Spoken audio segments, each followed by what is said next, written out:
Hello, we are Homemade Delights, and this is our presentation on the psychology of closure. Do we really need answers?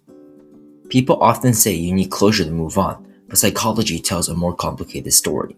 So, is closure actually necessary for mental health, or can it sometimes keep us stuck? Now, what is closure? Psychologically, closure usually refers to having some form of emotional resolution after something painful or wrong happens. This could be after a loss, a conflict, or the end of a relationship, or many other examples. For many people, closure looks like a final conversation, an apology or accountability, a clear explanation of what went wrong, or emotional validation from the other person. However, psychologists emphasize that closure isn't just a single event, it's a meaning-making process where someone mentally organizes what happens so that it no longer dominates their emotional space and they are able to grow from the experience. The following is the table of contents of what I will be presenting today. For starters, closure that helps with your mental health. 1. Remove uncertainty. 2.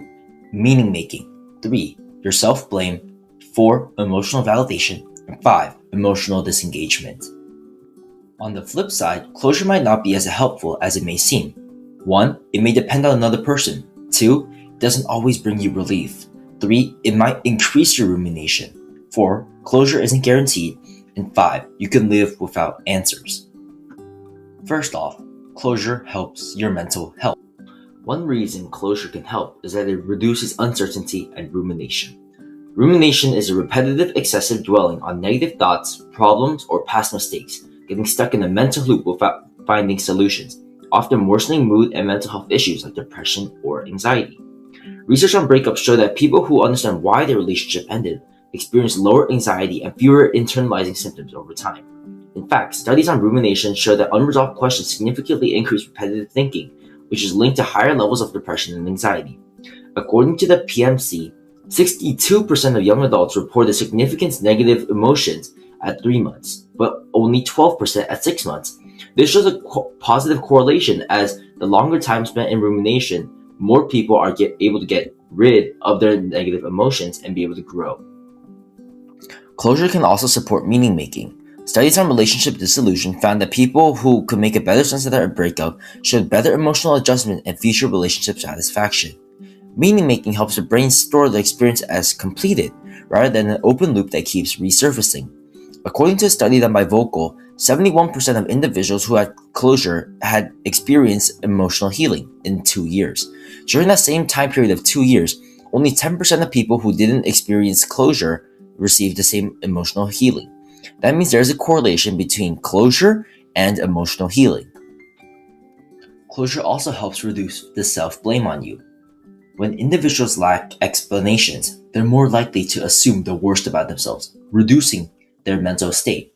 Research consistently shows that self-blame is strongly correlated with depressive symptoms, meaning that clarity or reassurance can sometimes protect your mental health and help your growth. So, when the brain keeps blaming themselves for the problems, even though they might not be the source of the problem, they will keep blaming themselves over and over and over, being detrimental to their mental health as they are harmed mentally by themselves.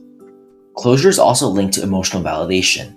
A survey conducted by Psychology Tips suggests that nearly 90% of people believe closure is helpful after a breakup or loss, even if it doesn't always lead to full emotional relief. Feeling acknowledged can reduce feelings of rejection and invalidation, which are closely linked to emotional distress. Last but not least, closure can also help people emotionally disengage from a situation. Psychologists describe something called a need for cognitive closure, where individuals strongly prefer clarity and predictability. Studies show that people with a high need for closure experience greater distress during ambiguous endings, but also greater relief when uncertainty is finally resolved. On the other hand, closure might not be as useful as some people may think. One major downside is that closure often depends on another person. If healing requires someone else's apology, honesty, or accountability, recovery can be delayed indefinitely. Research on ambiguous loss shows that unresolved endings can persist for years, and closure may not be possible. According to the PMC, 10% of bereaved individuals develop long disabling grief as they are not able to experience closure. Bereaved meaning deprived of a close relation or friend through death. Another issue is that answers don't always bring emotional relief. Studies on grief and trauma show that even where people receive explanations, emotional pain often remains because the nervous system doesn't respond to logic alone. This explains why people can understand something but still feel hurt. In some cases, searching for closure actually increases rumination. Research on ghosting found that people with a high need for closure experienced significantly greater emotional distress when answers weren't available. Instead of resolving pain, the search for the right answer can keep the brain stuck in a loop. According to a study done by Science Direct on 71 revered participants, those with a higher rumination had an implicit avoidance of lost stimuli. Rumination can reinforce avoidance and maladaptive processing as well. Maladaptive processing referring to the ineffective ways or dysfunctional ways of thinking, feeling, or behaving that people use to cope with stress or difficult situations. Even when someone gets the answers, emotional closure isn't guaranteed. Psychological research distinguishes between cognitive closure and emotional healing, and they don't always happen together. Cognitive closure in this context means the psychological desire for clear, definitive answers and an aversion to ambiguity. This means people may reopen wounds by revisiting painful conversations without gaining relief or any closure at all. Finally, many therapeutic approaches emphasize acceptance over closure.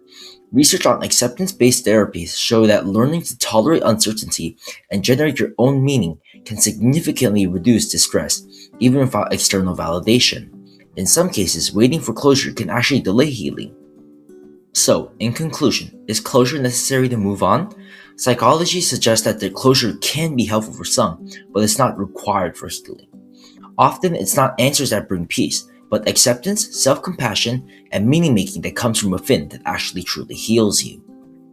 Homemade Delight's mission is to make mental health care accessible and be able to be received by all. Please support us by buying our baked goods and interacting with our posts so that we are able to advocate and donate to those who are in need of mental health support. Thank you for watching this video. If you have any questions or comments to make, you could use any of the socials that are above, and the sources that were used for this post are listed on the left. Thank you.